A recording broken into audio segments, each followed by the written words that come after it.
How does a man rebuild his life after being told he never mattered to his own family?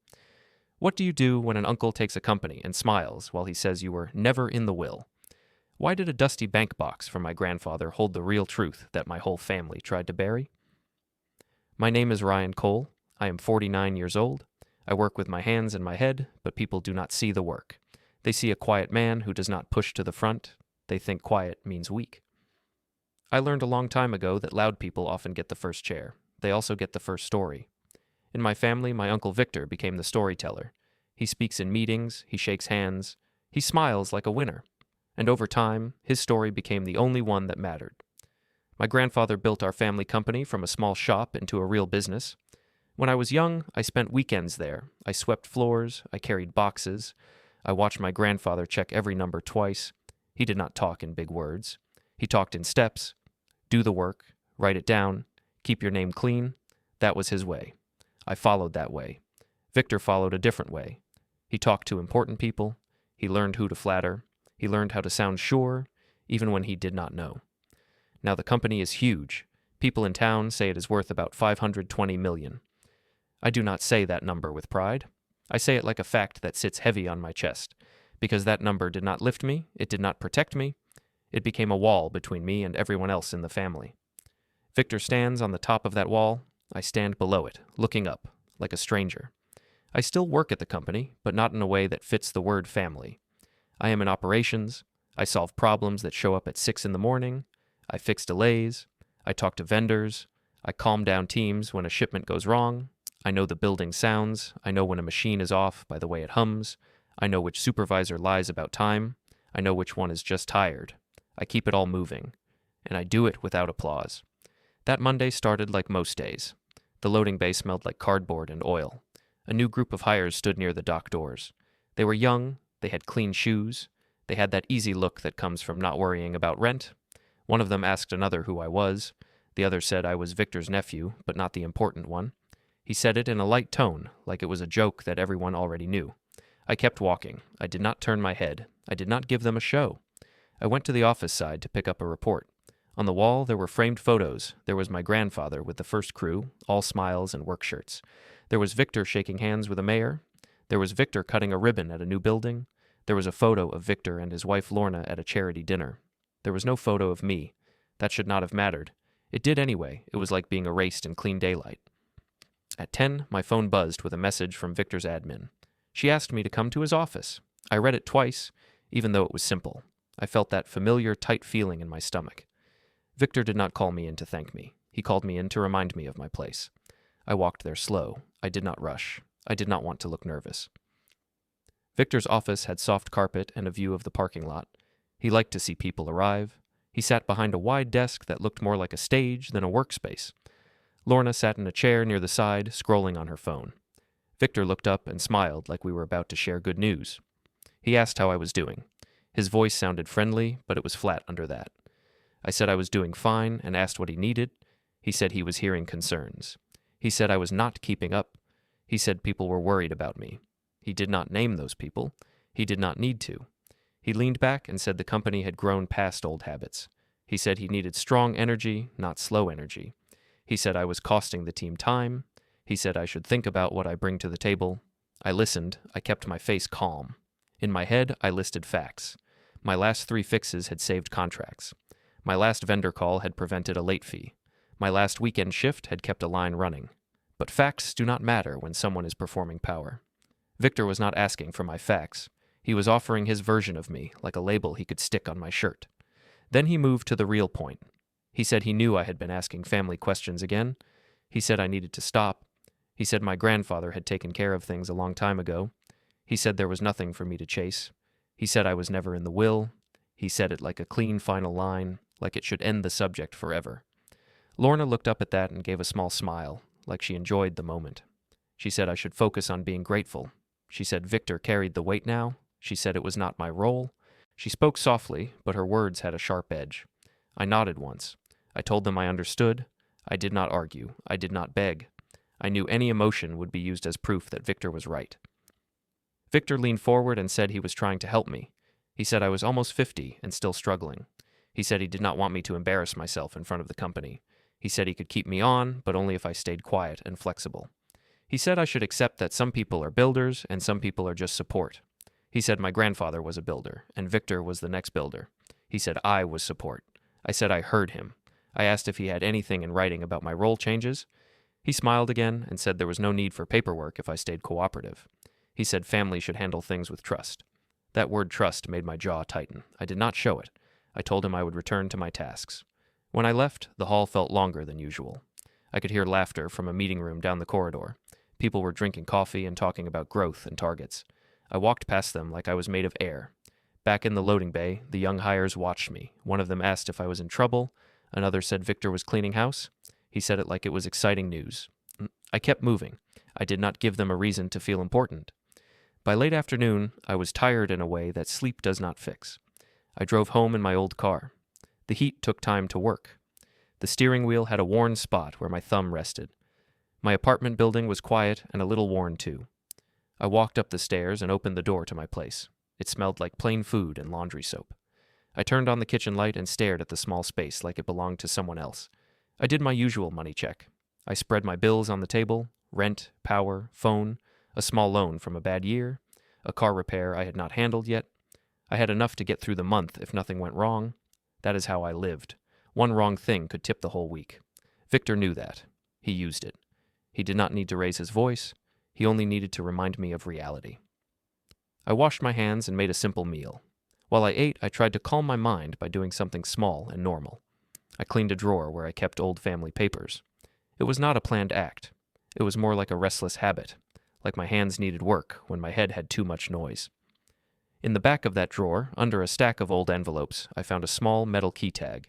It was not a house key. It was a bank key tag with a stamped number. There was a faded label on it with my grandfather's name. For a moment, I just stared. I had seen that tag years ago. I had not thought about it since. My grandfather had once said he kept important things in a safe place. Back then, I thought he meant old photos. I turned the tag over and found a paper sleeve with tiny print. It listed a bank branch address. It also listed a yearly fee, $15 a year. I did the math in my head without meaning to. If it had been untouched for 40 years, that was $600, not counting anything else. $600 was not a small number in my life. It was a wall. I sat down and held the tag in my palm. Victor's words replayed in my mind. He said I was never in the will. He said it like a fact. But my grandfather was not careless. He did not forget people. He did not miss details. He was the kind of man who wrote down the cost of a bolt. He was also the kind of man who noticed who showed up when it mattered. I took a pen and opened my calendar on the kitchen counter. My birthday was coming up soon. I wrote the bank address in block letters. I drew a simple box around the date I could go, based on my work schedule. I did not feel brave. I felt tired. But under that tired feeling, there was a thin line of clarity. If there was nothing, then I would know. And if there was something, I would not let Victor control the story without a fight through proper channels. I placed the key tag back in the sleeve and put it in a clean envelope. I set it on the table, next to my bills. It looked strange there, like the past had walked into my small kitchen without knocking. I finished my meal. I washed the plate. I turned off the light and stood in the dim room for a long moment, holding that envelope like it had weight far beyond metal and paper. Before I went to sleep, I set my alarm earlier than usual. I did not call anyone. I did not announce anything. I did not post anything. I only made one quiet decision. The next day, I would go to the bank and ask about my grandfather's box.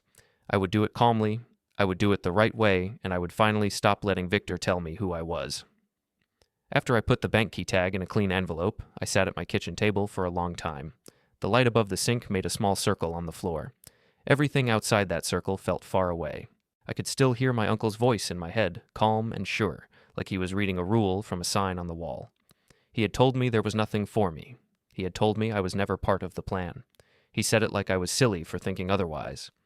That was not the first time he said something like that. It was only the clearest time. People sometimes ask why I stayed around the company if it felt like that. The answer is simple. I needed steady work. I also believed in the place my grandfather built. I told myself that if I kept my head down and did good work, the truth would show itself over time. I told myself family would eventually remember who showed up. That was my mistake. Loud stories travel faster than quiet work. When I was in my 20s, I was the one who arrived early and left late. I did not do it for praise. I did it because the work needed to be done. My grandfather liked that. He never gave big speeches, but he would nod once when he saw something done the right way. That nod meant more than a dozen empty compliments. My Uncle Victor was around too, but in a different way. He showed up when people were watching, he shook hands, he brought donuts. He took credit for a smooth day even if he was not the reason it was smooth. Back then, I thought it was just personality. I did not think it was a strategy. As the years went on, my grandfather started relying on Victor for meetings and outside talk. My grandfather was not a flashy man. Victor liked flash. Victor liked being the face. I did not fight it. I thought it was good for the business. I stayed in the back, where the work was real. Then my grandfather was gone. The week after, everyone moved like the building itself was holding its breath. People whispered in hallways. People talked about what would happen next. I did not ask for much. I only wanted to keep working and keep the place stable. My uncle stepped into the center like he had been waiting for the moment. He told people he would handle everything. He said the company needed one strong voice. He said unity mattered. At first, I believed him. The first shift came in small things. Victor started calling the company his, not ours. He started bringing in new advisors who did not know our processes, but knew how to talk in big words. He started moving old supervisors out and putting newer ones in, people who looked good in photos and said yes quickly. Some of them were skilled, but many were loyal to Victor first and the company second. I noticed it in the break room, where talk is honest because people think it does not matter. One morning I walked in and saw two supervisors stop talking as soon as I entered. They smiled too fast. One of them said Victor had big plans and did not have room for slow energy. He did not say my name, but he did not need to. He looked at my coffee cup instead of my face. Another time, a younger manager said Victor was cleaning up loose ends. He said it like it was normal to speak about people that way. Then he looked at me and added that I was safe because I was family. He meant it as comfort. It felt like a leash. The strange part was that Victor did not treat me like family. He treated me like a reminder, like a loose thread he wanted to tuck away. When I tried to ask simple questions about the company history or old decisions, he acted like I was being difficult. He told me I should focus on my job. He told me I was not a decision maker. He told me that being related did not make me important. My Aunt Lorna helped in her own way. She did not shout. She did not create scenes. She would smile in public and then speak quietly in private, the way a person speaks when they want to leave no marks. She would say Victor carried heavy stress. She would say I should not add to it. She would say I was lucky to still have a place at all. She would say some people were born to lead and some were born to support. She said it with calm confidence, like she was stating the weather. I did not push back hard. I know how that sounds, but I had learned something from years of watching power. When you argue inside someone else's system, you often lose before you begin. Victor controlled the room. He controlled the story. If I raised my voice, he would point to it as proof I was unstable. If I cried, he would point to it as proof I was weak, so I kept my tone even. I took notes in my head. I waited for facts. I also had my mother to think about. She is older now, and she does not like conflict. She loved my grandfather deeply, and after he was gone, she wanted peace more than truth. Victor used that. He visited her. He brought groceries. He fixed small things in her house. He acted like a good son. Then he would hint that I should not stir trouble. My mother would call me and ask me to be patient. She would say family should stay together. She would say my grandfather would want calm. I would tell her I understood. So I stayed quiet. I stayed useful. I stayed tired. There was a point where I almost left. It was a year when my car broke down and my rent went up at the same time. I was stretched thin. I asked for a small raise, not a big one, just enough to breathe. Victor's admin scheduled me for a quick meeting. Victor told me the company had standards. He said raises were for people who brought growth. He said I was steady but not special. He said I should manage my life better. He said if I was struggling, that was not the company's problem. That moment did something to me. Not anger. More like a cold, clear feeling. I saw the shape of how he viewed me. He did not see a man who helped keep the place running. He saw a piece he could move, a piece that would not fight back. After that, the disrespect became more open. Victor started making comments in front of others. In small meetings, he would talk about future leaders and glance past me like I was not in the room. If someone praised my work, he would redirect the praise to the system he created. He would say the team ran well because he set expectations. He would say anyone could do what I did if they followed the right process. He made my work sound simple and replaceable. My cousin Nina joined the pattern too. She is younger, polished, and always online. She started showing up at events with Victor and Lorna, taking photos, posting captions about legacy and family business. She would talk about my grandfather like she knew him best. She would call Victor a strong leader. She would not mention the people who actually kept the company running. Once, at a family gathering, she asked me what I did there, like she had no idea. I told her I worked in operations. She smiled and said it sounded stable. The word stable landed like a small stone in my shoe. That gathering was at a community hall we used for birthdays and holiday meals. The hall had plain walls and folding chairs, but Victor made it feel like a stage. He liked to stand near the center and talk. That night he did exactly that. He tapped a glass and got attention. He spoke about how hard it was to run a company. He spoke about responsibility. He spoke about values. People nodded along. My mother sat near the side, holding her hands together. I could see she wanted to be proud and nervous at the same time. After the speech, Victor walked around and greeted people. When he reached me, he put a hand on my shoulder like we were close. He asked how work was going. Before I could answer fully, he added that he was glad I was still around because the company needed dependable support. Then he moved on. It was smooth. It sounded friendly. But it placed me under him in a public way. Later, when I tried to ask him privately about old family matters, he smiled again and told me I was chasing stories that were not mine. He said my grandfather made his choices. He said I had to accept them. He said the worst thing I could do was act like I deserved something just because I shared a last name. That was the part that hurt. Not because I wanted a handout, but because my grandfather and I had shared real time, real work. I was not asking for gifts. I was asking for honesty. Victor treated honesty like a threat. In the months after that, I started noticing how people reacted around Victor. Not just me, everyone. People watched his face before they spoke. People laughed a little too hard at his jokes. People used his phrases. It was like they were trying to stay safe by sounding like him. That is how power spreads. It makes people practice obedience without being told. I also noticed how my own name disappeared. In internal emails, people began writing that an issue was solved per leadership direction, even when I had solved it. In meetings, my ideas would be repeated by a manager and then praised, with my name left out. I did not chase credit, but I saw the pattern. The pattern was a slow erase. Then the week before my birthday month, Victor increased the pressure. He started saying the company needed fresh structure. He started speaking about tightening budgets. He started hinting that some roles would shift. He started asking questions about my workload, not because he cared, but because he wanted a reason on paper later. I could feel it. Even without documents, you can feel when a person is building a case. One afternoon in the break room, I heard a supervisor say Victor wanted to remove old weight.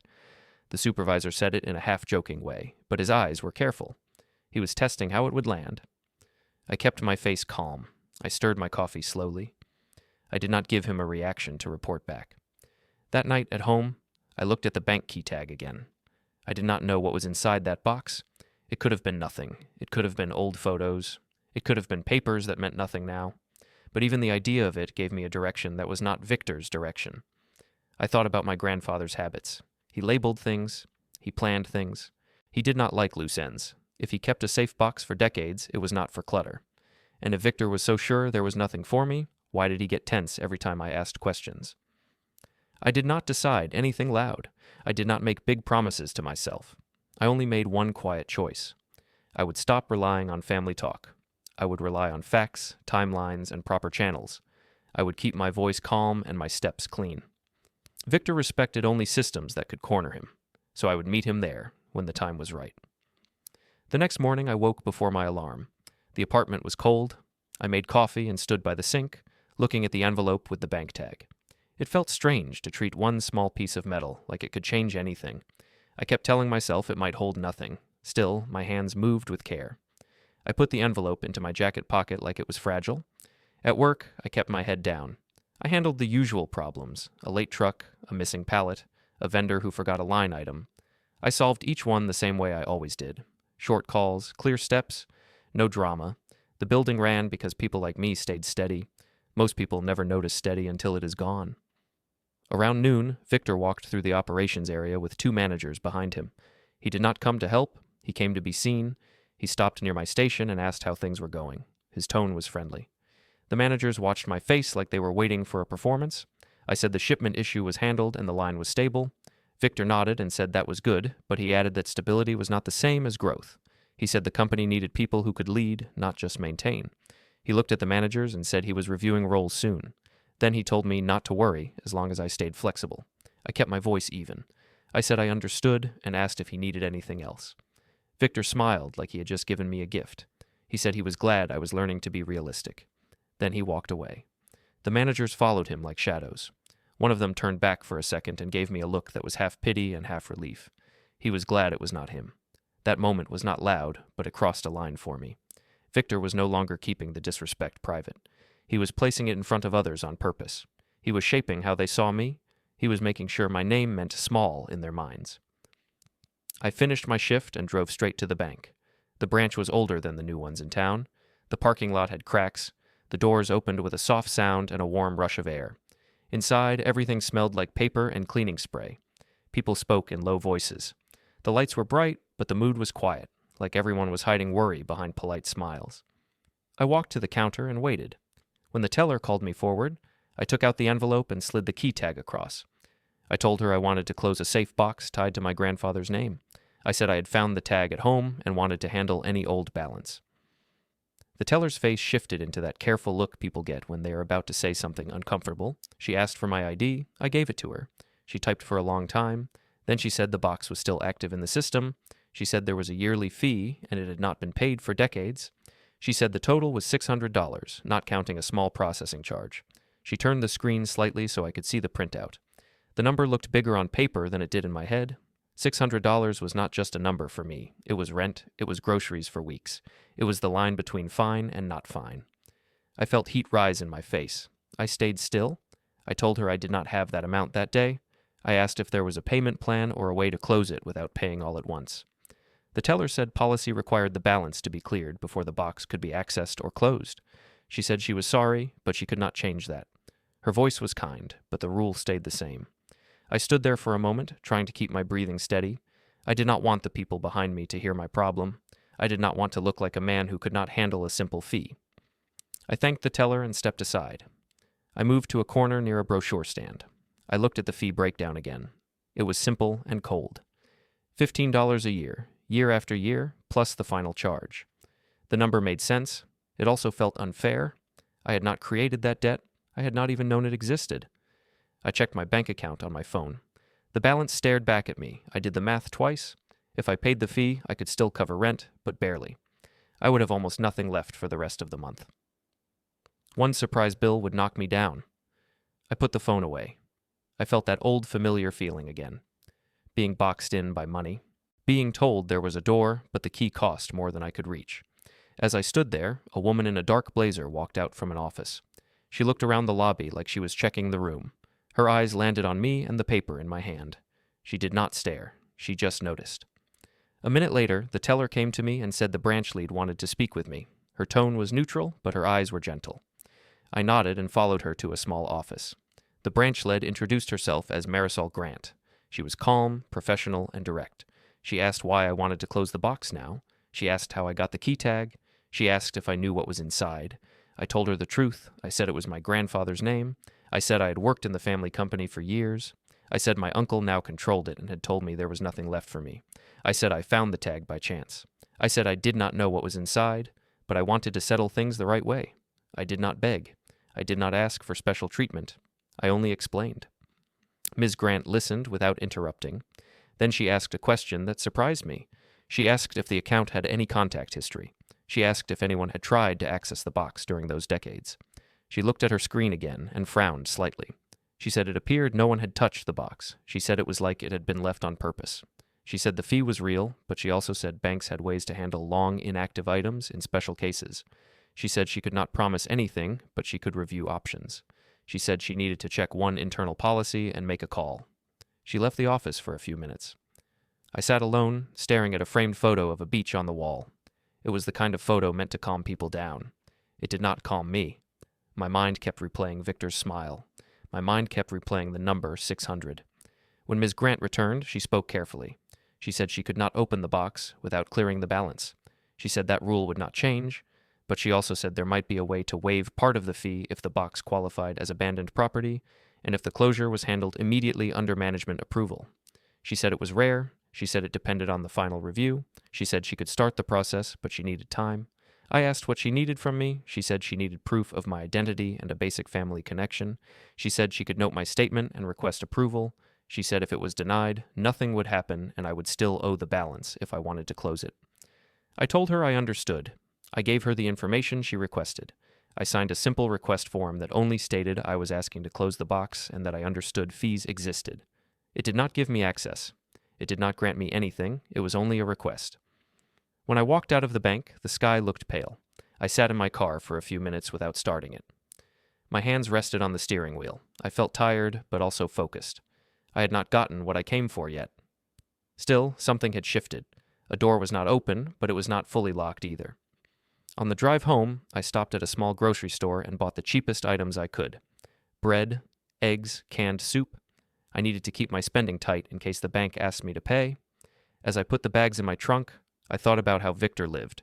He wore expensive watches. He took photos at nice dinners. He spoke about legacy like it was an object on a shelf. Meanwhile, I was deciding between a fee and a full pantry. That night, I did something I had never done before. I started writing a timeline. I opened a notebook and wrote my grandfather's full name at the top. Then I wrote the date he passed away. Then I wrote the year Victor began acting as leader. Then I wrote key moments I remembered, meetings, promises, comments. I kept the words simple. I did not write feelings. I wrote facts as best as I could. I also wrote down what Victor said to me in his office. I wrote it in plain language. He told me I was never in the will. He told me to stop asking questions. He told me I should be grateful to keep a job. I wrote the date and time. I wrote who was present. I did not know yet what I would do with that notebook. I only knew that if I kept everything in my head, it could be twisted. On paper, it stayed steady. The next day at work, Victor pushed again. He asked me to come to a small conference room with one manager present. He said he wanted to make sure we were aligned. He said there was talk about restructuring and he wanted no confusion. He said I was valuable as support, but he needed people who did not carry family baggage. He said I could keep working if I stopped acting like I was owed something. He then suggested I should move to a different site, a lower role with less visibility. He said it would be better for everyone. He said it would reduce tension. He said if I refused, he could not promise anything about my future. I listened. I kept my posture calm. I told him I would consider any role change if it was provided in writing with clear duties and pay. I told him I could not agree to vague ideas. Victor's smile tightened. He said I was making it difficult. He said I was proving his point. He said he did not have time for people who needed everything spelled out. I did not argue. I only repeated that I wanted clarity in writing. Then I left the room. After that meeting, the air around me changed. People looked at me in a new way. Some avoided me. Some watched me. It felt like Victor had sent a signal.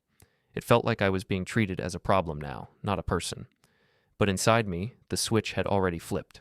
Not into anger, into clarity. Victor wanted me quiet, confused, and alone. So I did the opposite, in a calm way. I began to keep records of my own work. I saved emails that showed what I handled. I took notes after meetings, only for myself. I backed up my schedule and tasks. I did not do it to attack anyone. I did it so I could not be erased with a simple sentence. That evening, my phone buzzed with a call from the bank. It was a number I did not recognize. I answered and heard Ms. Grant's voice. She said she had reviewed the file and needed one more day to complete the request. She said she would call me soon. I thanked her. I hung up and looked at the notebook on my table. Then I looked at the envelope with the key tag. I realized something simple. For years, I had been waiting for respect to return on its own.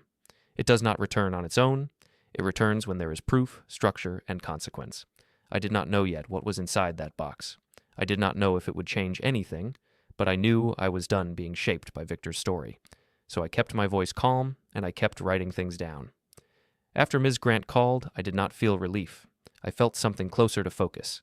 She did not promise me anything. She only said she needed a little time to finish her review. That was enough to keep my mind moving in a straight line.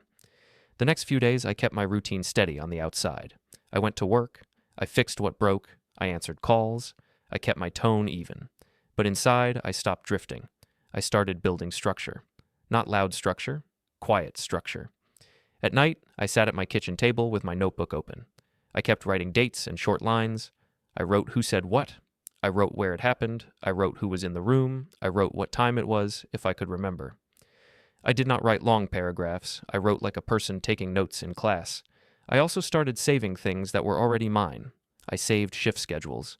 I saved emails that showed tasks assigned to me. I saved messages where a supervisor asked for my help. I did not take anything secret. I did not take anything that was not meant for me. I only kept proof that my work existed. In the past, I would have called that a waste of time. I would have said good work speaks for itself. That belief kept me small. Good work does not always speak. Sometimes it gets translated by someone louder. One evening, I went to the public library after work. It felt strange to sit at a long table with students nearby, all tapping on keyboards. I was almost 50. My clothes smelled faintly of the warehouse. I could have felt out of place, but I reminded myself why I was there. I was not there for comfort. I was there for understanding. I looked up simple topics: how safe boxes are handled when the original renter is gone, how company ownership can be structured in families, what a board must do when control is questioned, what is public information and what is private. I did not understand everything. Many words were new to me, but I learned enough to see one thing clearly. Power likes vague talk. Systems like clear steps. I printed a few basic pages that explained terms in plain language. I did not highlight them like a dramatic person. I just put them in a folder. I labeled the folder with a simple name, Timeline. Then I placed it in a drawer next to my bills. At work, Victor acted relaxed. That was how I knew he thought he had me trapped. He stopped trying to threaten me directly. Instead, he started acting like my future was already decided. He would walk past my area and talk to managers about fresh structure. He would mention new faces. He would say the company needed to look modern. He said it like a style choice, like he was picking paint colors. People nodded and smiled. Once, in a small meeting, a manager suggested I lead a new process because I knew the vendor system best. Victor leaned back and said leadership was not for everyone. He said some people should stay in support roles where they do not create confusion. He said it while looking at me, but he spoke as if I was not present. The room went quiet for a second. Then the manager changed the subject. I kept my face calm. I wrote that moment down later at home. Date, time, names in the room, his exact phrasing as close as I could remember. I also started noticing how Victor used my mother. He would call her and ask how she was doing. He would mention the company. He would mention stress. He would mention that I seemed unsettled. My mother would call me after and ask if I was doing okay. She would say Victor cared about me. She would say I should not misunderstand him. She meant well. She wanted peace. But her words showed me how Victor worked. He did not only manage rooms at work. He managed feelings in the family.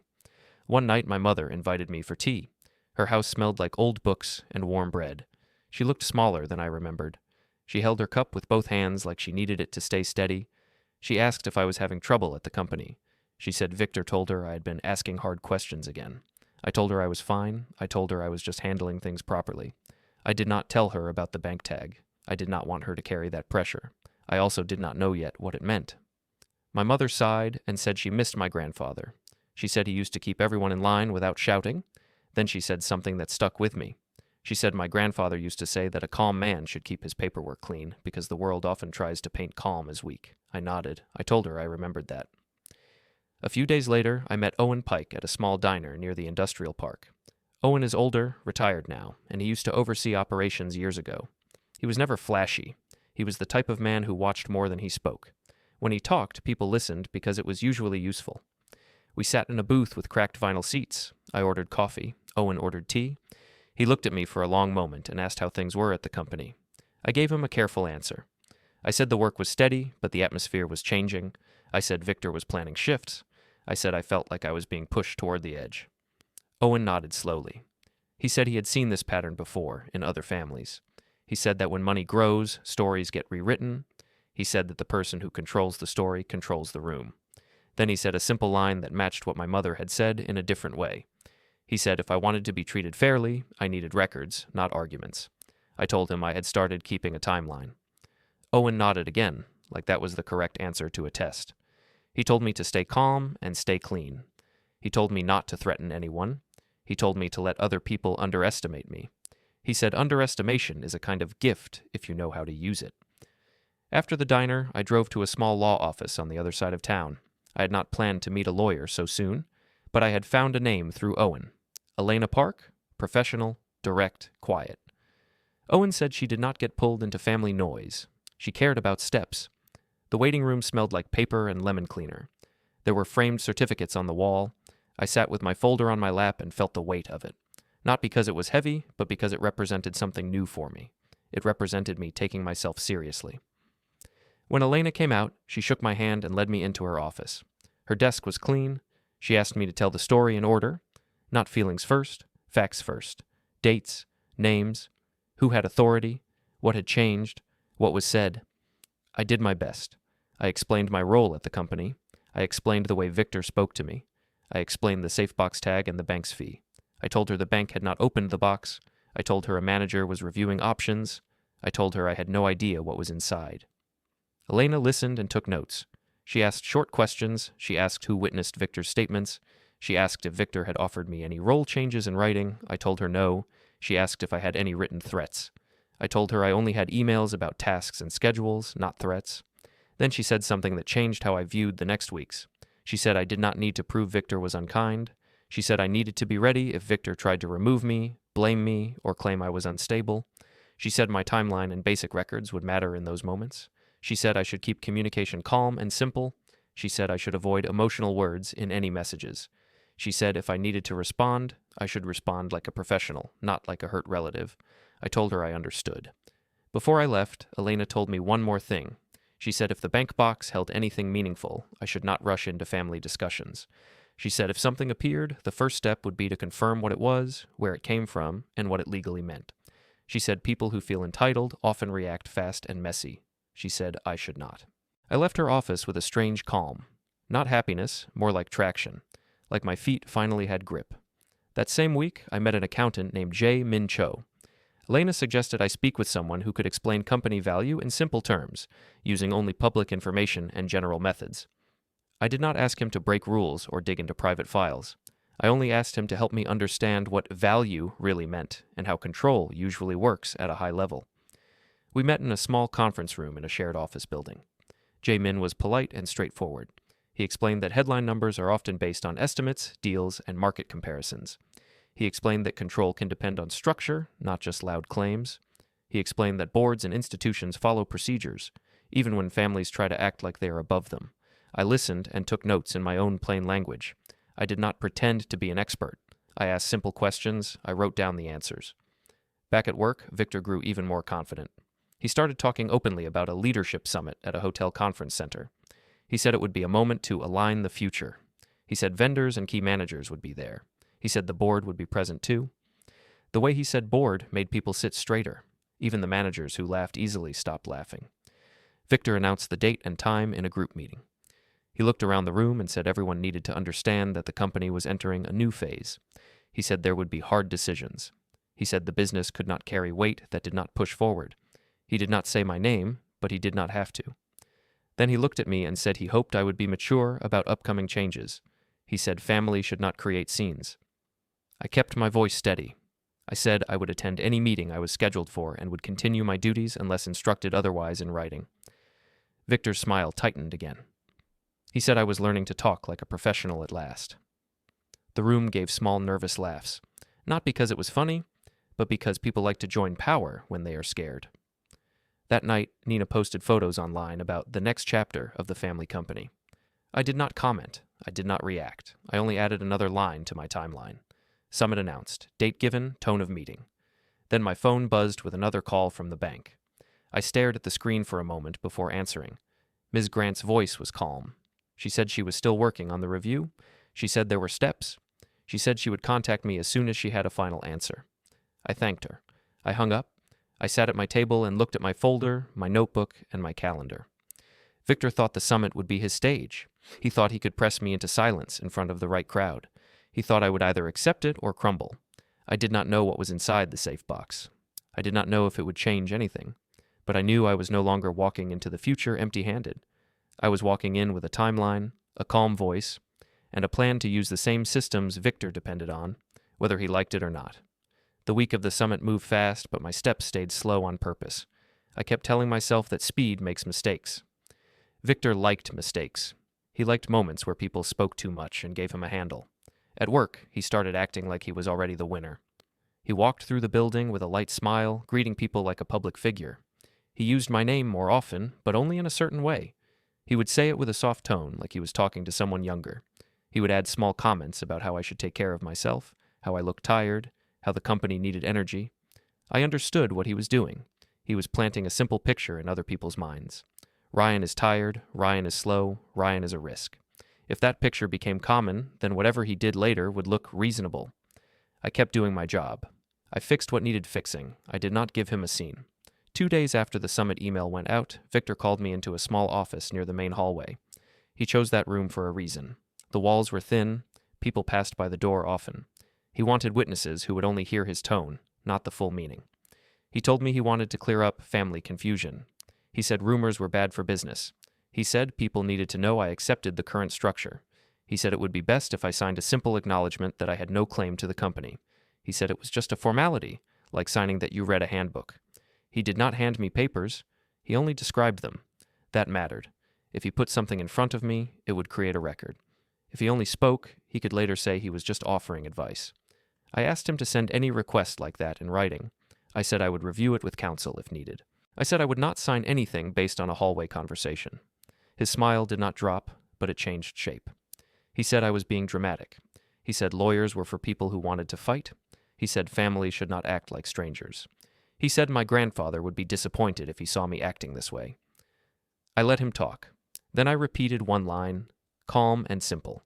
I said I would review anything in writing and I would not sign anything without clear terms. Victor's voice stayed polite, but the air in the room turned tight. He said the company was not a charity. He said he had protected me for years. He said I should remember who was keeping me employed. He said the summit would be a moment of clarity and I should not make it difficult. I told him I understood, and I returned to my tasks. After that, I noticed more eyes on me. People who used to chat with me near the loading bay now kept their talks short. A supervisor who usually asked for my input started copying a manager on every message, like he was trying to prove he was not too close to me. That was how pressure shows up. It does not always hit you directly, it moves through other people's fear. That evening, I met Elena again. I did not bring new drama. I brought new structure. I showed her my timeline pages. I showed her the summit invite. I explained Victor's request for an acknowledgement, even though it was only spoken. Elena listened and asked me to repeat Victor's phrasing as close as I could. She asked where it happened and who might have seen me enter or leave the room. She asked if there were cameras in that hallway. I told her there were. I did not know what the cameras captured, but I knew they existed. Elena told me not to request any footage myself. She said if footage was needed, it would be handled the correct way. She told me to keep communication short and polite. She told me to avoid any emotional words. She told me to keep my schedule normal so no one could claim I was unstable. Then she asked about the bank. I told her Ms. Grant was still reviewing the fee issue, and I did not yet have access. Elena nodded once and said the bank part was time-sensitive. She said if the bank called with a decision, I should go there quickly but calmly. She said I should not tell family members until we knew what we were dealing with. I left Elena's office with a simple checklist in my mind. Stay calm, stay clean, keep records, follow steps. The next day, Victor raised the pressure again, but in a different way. He did not corner me. He used other people. A manager asked me to train a new hire on a system I built over years. The manager said it was urgent. He said it was for continuity. The new hire was polite, but he asked questions like he was memorizing my work, not learning it.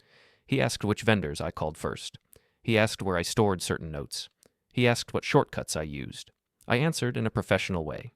I explained the process. I did not hide anything that belonged to the company, but I also did not give away my personal structure.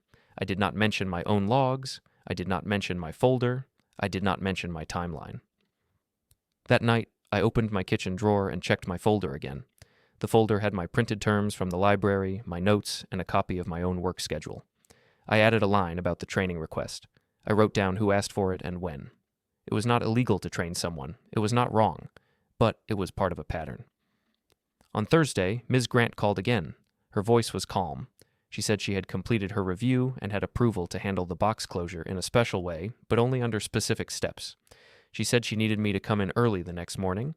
She said I would need my ID, and I would need to sign the closure paperwork at the branch. She said she would explain everything in person. I thanked her. I did not ask for details on the phone. I did not want to create a messy trail. I wrote the time down on my calendar. Then I sat for a moment and looked around my small kitchen. I did not feel like celebrating. I felt like the world had finally stopped ignoring me for 1 minute. That same night, my mother called. She sounded tired. She said Victor had visited her again. She said he told her the summit was important. He said he needed the family to look united. He said I had been making things difficult and she should talk sense into me. My mother asked if I could just keep my head down for a little longer. She said she did not want conflict. She said she was worried people would treat me badly. I told her I understood her worry. I told her I would stay calm. I told her I was handling things properly. I did not tell her about the bank appointment. I did not want her pulled into it. I did not want Victor to smell the change through her. After the call, I looked at my notebook again. I realized something simple. Victor did not fear my anger. He feared my clarity. That was why he tried to keep me tired and confused. A tired man signs papers just to end a conversation. A clear man asks for writing. Friday morning came early. I did not sleep much. I made coffee and ate a plain breakfast. I wore my cleanest shirt. I placed my ID and the bank tag envelope in my jacket pocket. I did not bring my folder. I did not bring my notebook. I kept my steps light. At the bank, the lobby was quiet. A few older customers sat in chairs near the window. Ms. Grant met me at the front and guided me into her office. She spoke in a steady tone. She explained that the bank could waive the back fees in this special case as part of an internal inactive item closure process, but it had to be done correctly, with management approval and proper signatures. She said she could not treat it like a normal request. She said she needed to follow each step exactly. I nodded and listened. I signed what she put in front of me, but only what she explained line by line. It was all about closing the box and acknowledging the bank's handling of fees. Nothing about the contents, nothing about ownership beyond the bank's rules. Everything was procedural. When we finished, she told me the vault appointment would be later that day. She said the staff needed to schedule it with the vault team. She said she would call me when it was ready. I left the bank and sat in my car for a moment, hands on the wheel. I had moved one step forward, but I had not opened anything. That mattered. I did not want to get ahead of myself. From there, I drove to a notary office. Elena had suggested I make sure my identification documents were current and that my signature records were clean. I did not sign anything dramatic. I did not file anything dramatic. I handled basic identity steps that a careful person handles when they expect a formal process soon. The notary office was small and plain. A woman behind the counter checked my ID and stamped a few routine items. The sound of the stamp was sharp and final. It reminded me that systems do not care who your uncle is. They care about dates, signatures, and steps. After that, I went to work for the second half of my shift. Victor was in a good mood. He spoke to people as if he owned the air. He saw me and asked if I was ready for the summit. I said I would attend as scheduled. He smiled and said that was good. He said he wanted everyone to be on the same page after the meeting. I noticed something else that day. Victor's confidence was not only about power, it was about timing. He believed I had no time. He believed I was always a day late, always catching up, always reacting. He thought he could decide the timeline. He was wrong. That night, I packed a simple bag for the summit. Not clothes, just basics. A pen, a small notebook, a charger. I printed the summit email and folded it neatly. I placed it in my jacket pocket. I did not write speeches. I did not imagine dramatic moments. I only repeated one sentence in my head, the way a calm man repeats a rule. I would handle it the right way, through the systems they respect. When the summit morning arrived, I woke before dawn again. I drove toward the bank as the sky turned pale. My phone stayed quiet in the cup holder. The streets were empty. For once, the world felt still. When I parked, I saw Ms. Grant's car already there. I walked to the doors, and the bank opened early for the vault schedule. Ms. Grant greeted me with a small nod and led me toward the back hallway. The air changed as we moved away from the lobby. The sounds became softer. The lights felt colder. The floor under my shoes sounded different, like the building had a deeper layer. We stopped at a secure door. Ms. Grant entered a code. The door clicked, and we stepped into the vault area where time seemed to sit and wait. The secure door clicked behind us, and the sound felt final. The vault hallway was narrow and clean. The air was cooler than the lobby. Even my footsteps sounded different, like the building wanted silence. Ms. Grant walked a few steps ahead of me. A vault staff member met us at a counter. He checked my ID again and compared numbers on a screen. He spoke in a low voice and said the steps had to be exact. I nodded and said I understood. They led me to a small room with a plain table and 2 chairs. Ms. Grant placed a small metal box on the table. It was not big. It looked ordinary. That made my chest feel tight, because ordinary objects can hold years inside them. The vault staff member explained the process in short lines. He said I would open it. He said I would inventory the contents. He said the bank would note what was inside for closure records. He said if there were items that needed extra handling, Ms. Grant would guide the next steps. He asked if I was ready. I said yes, even though my hands did not feel ready. I slid the key into the lock. The metal turned with a firm, clean movement. The lid lifted with a soft resistance. For a second, I did not look. I just breathed and stared at the table. Then I looked inside. There were coin tubes and small sealed sleeves. The gold color did not look like movie gold. It looked real and heavy. I counted slowly. 50 coins, each in its own place. The label on the tube said Krugerrands. Under the coins was a stack of paper in a protective sleeve. The top sheet showed Apple shares from 1985. I had to read it twice because my mind did not want to accept it. 1,000 shares. The paper looked old, but it was preserved, like someone planned for time. At the bottom of the box was a sealed envelope. It was thick and clean. The writing on the front was my grandfather's handwriting. I knew it right away because he wrote my name on birthday cards the same way. The envelope said it was for my 50th birthday. My throat tightened. I felt my legs go weak, like the floor had shifted. I held the table edge and stayed standing. Ms. Grant did not speak. She only watched me with a steady face, the way a professional watches a person handle something heavy. The vault staff member asked if I wanted a moment. I said yes. He stepped out and closed the door softly. I sat down. I stared at the envelope. For years, Victor had spoken like my grandfather left me nothing. Victor had spoken like he knew every corner of the truth. But my grandfather's handwriting was here, waiting, like a quiet hand placed on my shoulder. I opened the envelope carefully. Inside was a letter and another sealed insert, smaller, with clear instructions written on it. I read the letter first. My grandfather wrote in simple, direct language. He wrote that he knew people would try to control the story after he was gone. He wrote that he watched how Victor moved through rooms. He wrote that he valued work more than performance. He wrote that he left this box untouched on purpose, tied to my 50th birthday, because he wanted me to be old enough to handle the pressure. Then came the line that made my hands shake. He wrote that Victor's power was mostly social, not procedural. He wrote that real control sits inside structures and steps, not inside loud talk. He wrote that if Victor ever told me I was never included, I should not argue.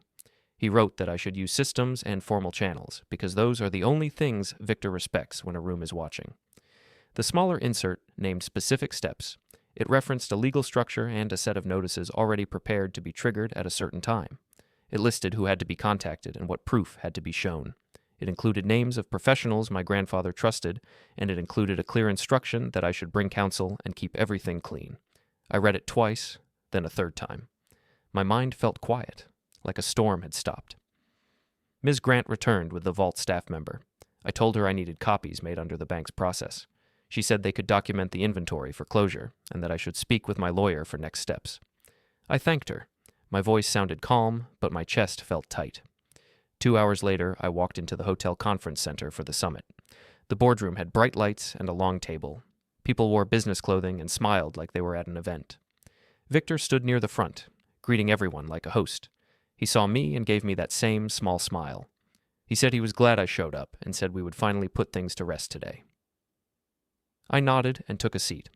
Elena arrived a few minutes later and sat beside me. She did not look around for approval. She only opened a clean folder and waited. Victor started the meeting with a polished speech about unity and the future. He thanked managers and praised fresh structure. Then he shifted into what he really wanted. He said some roles would be adjusted for stability. He said he had protected the company from confusion. He said it was time to move certain people out of the way. He looked at me and said this change would be good for everyone. He said I should accept it like an adult. I let him finish. Then I spoke one sentence, calm and clear. I said I would like the chair to pause the vote and allow counsel to present a formal notice tied to company control and governance. The room changed. Not loud, just a shift in posture. Elena stood and asked for the minutes to reflect the request. She then presented the documents referenced by my grandfather's letter. She explained the timing, the structure, and the required steps already filed through the proper channels. She did not speak in emotional words. She spoke in procedures. Victor tried to smile through it. He said it was nonsense. He said it was family drama. The chair did not follow his tone. The chair asked for order. Board members asked questions that Victor could not brush away with a speech. Then the chair said one line that ended Victor's performance. He said Victor's authority was suspended pending immediate compliance review, effective now, and that Victor should return his access badge to the table. Victor stared at the badge clipped to his jacket. His hand hovered, slow, like he did not believe the room had turned. Elena sat back down. I stayed still. The badge hit the table with a small plastic tap, and the room went silent.